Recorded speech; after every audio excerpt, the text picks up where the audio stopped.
Next speaker is Lokenath Kundu from SRM University AP, and he will be speaking on growth of a family of finite groups. Over to you, Lokenath. Please begin. Okay. Thank you, Samoda. So today we are going to talk about the growth of family of finite groups. So in this course, we will introduce ourselves first, finitely generated group and finitely presented group, and define what is the growth for a group, and then the notion growth of a family of finite group that was actually introduced by Professor Black. Then we will discuss our own derived result and the future direction in this way. So let's start with the definition of finitely generated and finitely presented group. Suppose we have a given group G, then the group G can be represented in terms of its defining generating set or relation set. So it is generated by S and the relation set is R. Now G is said to be finitely generated if the generating set has cardinality finite, and finitely presented if both the generating set and the relation set has cardinality finite. So this is the basic definition of finitely generated and finitely presented group. Examples of finitely generated groups are free group on finitely many generators, maybe finite cyclic groups, dihedral group, etc. And finitely presented group. These are the examples of finitely presented group. Finitely generated groups is one of the vital example in the group geometry group theory, that is the WoG group. It will come again and again in the group theory to create some counter examples in this geometry group theory area. And a group which is neither finitely generated nor finitely presented is a free group. Example is a free group where generating set is infinite. Okay. Now, if we have a finitely generated group G, and the generating set is here is my S1 up to Sk, then any element G inside the group G can be expressed as the product of the exponent of the generator elements. Likewise, this expression. So we always consider the freely reduced smallest expression for any element G. Freely reduced smallest expression means, consider this example, Z, whether Z is generated by 2 and 3. Then one can be expressed as 3 minus 2, and one can be expressed as 2 plus 2 minus 3. Both of these expressions are freely reduced, but we will always consider the smallest one. Smallest one means this one. This type of expression we will always consider. Then we can define the length function on the group G in the following way. If we take any group element G, then the G has this kind of expression, and the length of the element G is defined as the modulus of the exponent, and we define the length of the identity element is 0. Now, this length function actually define a metric or induce a metric on the group G in the manner that if we take two elements from the group G, then the length distance between G and H is defined as the length of G inverse H. Okay. Fine. Now we are in a position to define the growth of a finitely generated group. So first of all, we will consider a finitely generated group G, whose generating set is S and relation set is R. Then we will consider the closed wall center at the identity element with respect to the word metric. So this closed wall is looking like this collection of all possible G inside the G whose length is actually less than equals to N. This is the N radius closed wall center at the identity element. Then the growth function is a function whose domain is natural number and the range is also natural number. Defined it as the cardinality of this closed ball Bn. And this growth function usually denoted by gamma. So gamma n is actually the cardinality of the ball Bn. Fine. Now, growth of any group can be follow one of the following three types. So it is exponential. Exponential means has a growth rate that is equivalent to 2 to the power n type. Examples are free group, hyperbolic group, automata group. Polynomial growth. This polynomial growth is looking like n to the power alpha type, is equivalent to n to the power alpha types.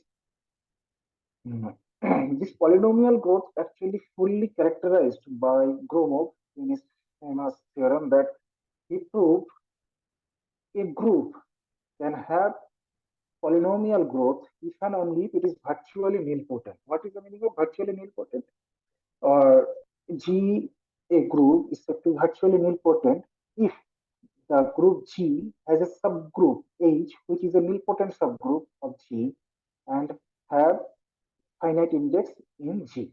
Means H is finite index in G and H is nilpotent subgroup of G. This is the meaning of virtually nilpotent. This has general notion also, virtually nilpotent property. A property of a group is virtually nilpotent if the group has a finite index subgroup of containing that property. Is the general notion for the virtual property. Now, third one is a group which doesn't have polynomial or exponential growth. Those type of growth is known as intermediate growth. This to, to find an intermediate growth, to find a group which has an intermediate growth was open for some time, but ultimately the first example was drawn by Girgochuk. It is the famous Girgochuk group generated by four elements. But noticeable point is that this group is not finitely generated. It's not finitely presented. It is a finitely generated. The relation set of this Grigorchuk group is infinite. Cardinality has infinite. Okay. Okay. Now we are going to define the notion growth of a family of finite groups. It was introduced by Professor Black. So to define this growth of family of finite groups, we need to define what is a k-bounded generated family or k-generated family of finite groups. A family of finite groups that contains Gi with a generating set Si is said to be k-bounded family or k-bounded generating family if every Si is fixed by number k. That k is fixed and every generating set has cardinalities at most k, then we say it is a k-bounded generating family. Now, growth of a family of finite groups defines when we are considering a k-bounded family of generating groups. The growth of the family is the function that is the supremum of all gamma gi's, and the supremum is taken over all possible gi in the family.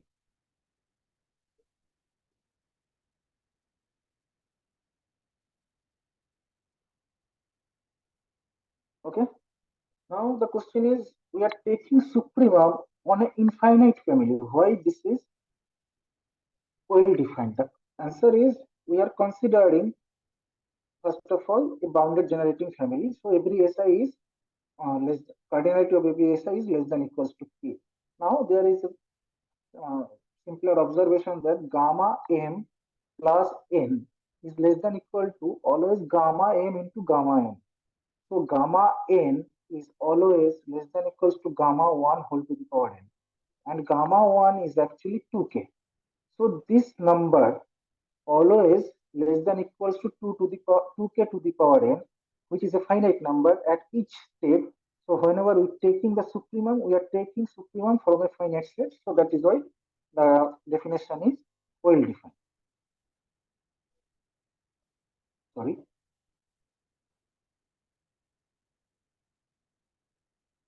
Now, growth of a family of finite groups can be characterized or categorized in this four way.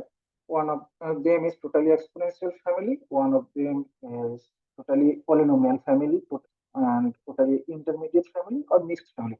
What is the meaning of totally exponential family? The actually growth of a group doesn't depend on the generating set, but contrasting to the fact, growth of family of finite group depend on the generating set. So if we change the generating set, that then growth may differ. So totally means if a family of finite groups have a growth rate equivalent to exponential growth rate with respect to every possible bounded generating set, then we will say it is a totally exponential family.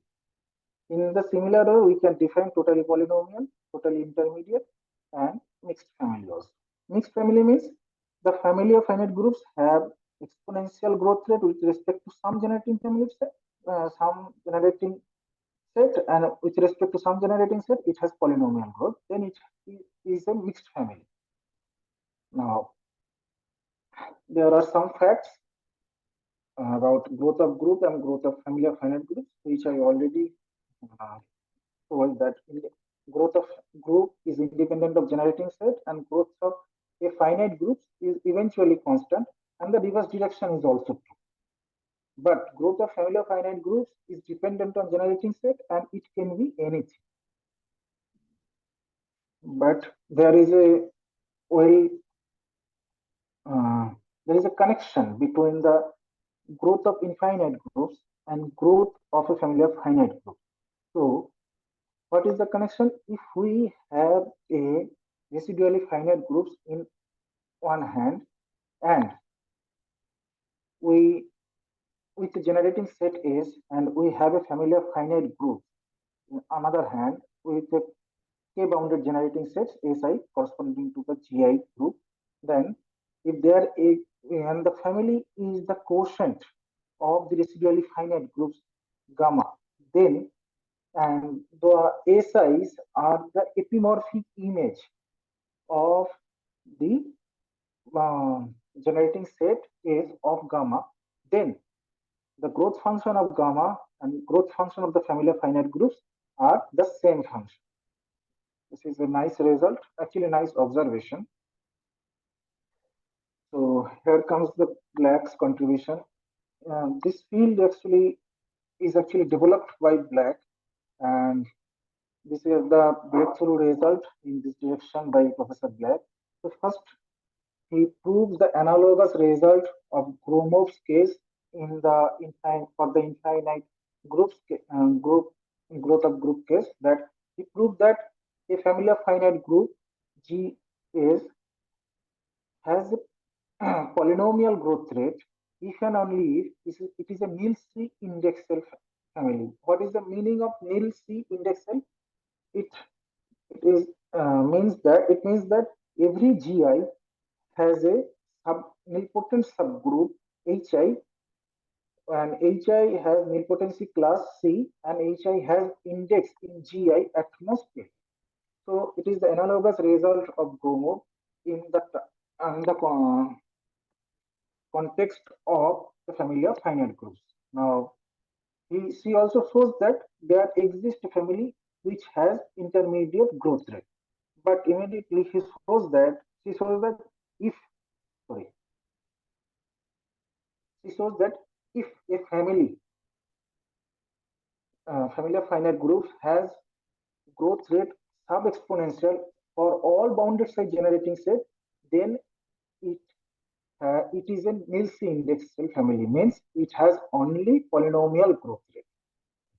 So these three are the main results that proved by Black, but she proposed conjecture also. There are these main three conjecture proposed by Black. We are mainly concentrating on the conjecture one that says that if we consider any family of finite non-abelian simple groups, then it is a totally exponential family. Okay. Now, from the classification of simple groups, we know the simple groups can be classified in the following manner.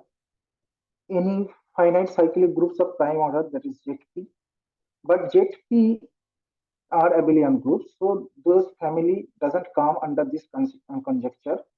Another one is AN, but for every AN, it is impossible to find a k-bounded generating family. So this AN family doesn't come under the conjecture one.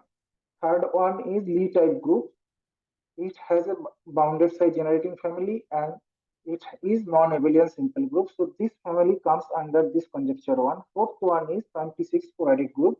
It is a finite family. So this last one is also doesn't come. Last one also doesn't come in the under the conjecture one. So we only have to concentrate on the Lie type group. So conjecture 2 and conjecture 3 are precisely written here. So we are mainly concentrating on the conjecture one, and somehow we are lucky to find a partial assertive answer to the conjecture one, that we consider the family PSL2FP. This is a Lie type group, non-abelian and simple groups for P congruence to 3 mod 4. That family has an exponential growth rate. So I am not going to the details of our proof, but we are just giving the idea here. The idea is every finite group is a hyperbolic group. Now, what is hyperbolic group? A group is hyperbolic if it acts properly discontinuously, co-compactly, and by isometry on hyperbolic spaces. Proper geodesic hyperbolic spaces. Sorry. So first, we need to classify all possible generator for the family PSL2FP. So any generator of PSL2FP will produce or will induce an action on a hyperbolic space on. So and so it is equivalent to classify all possible group action by the group on some hyperbolic spaces, and the all possible group action is actually equivalent to find the signature of the group PSL2FP. And the signature of any finite group is defined in terms of Harvey's condition. That is purely related to the signature of Fuchsian group. So we first try to find all possible signature via Harvey's condition, via Harvey's condition from the Fuchsian group. And now what is Fuchsian group? Fuchsian groups are the discrete subgroup of PSL2R. And luckily, these Fuchsian groups are the residually finite group. So now we have a connection between a residually finite group to the family PSL2FP. So this residually finite groups and this PSL2FP will have the same growth rate. As the Fuchsian group is a hyperbolic group, so it has the exponential growth rate. Hence, the PSL2FP also have the exponential growth rate. This is the way to prove. This is our approach to prove this part of the conjecture.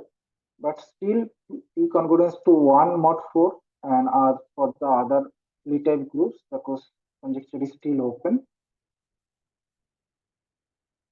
Okay.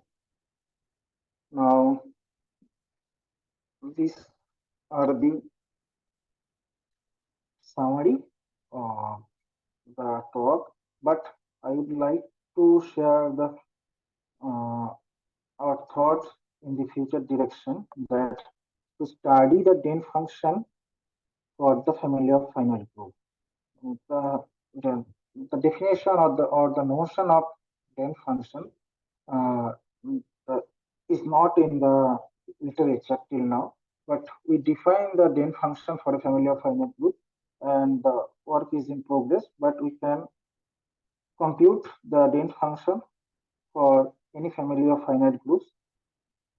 But it is our conjecture that Dehn function for any family of finite groups, family of finite non-abelian simple groups, is at most polynomial.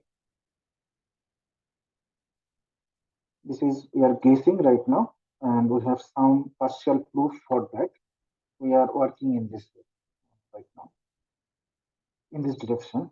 Okay, thank you. And these are few references that I have used.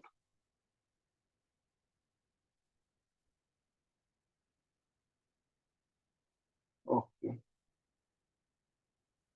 Okay, so this is for the, Thanks, Lokenath, for the nice talk. Any questions?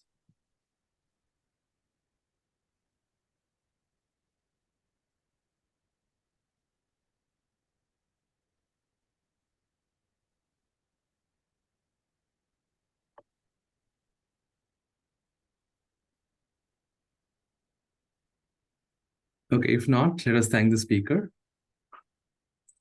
Thank you, Somoda, for giving me the opportunity. Thank you.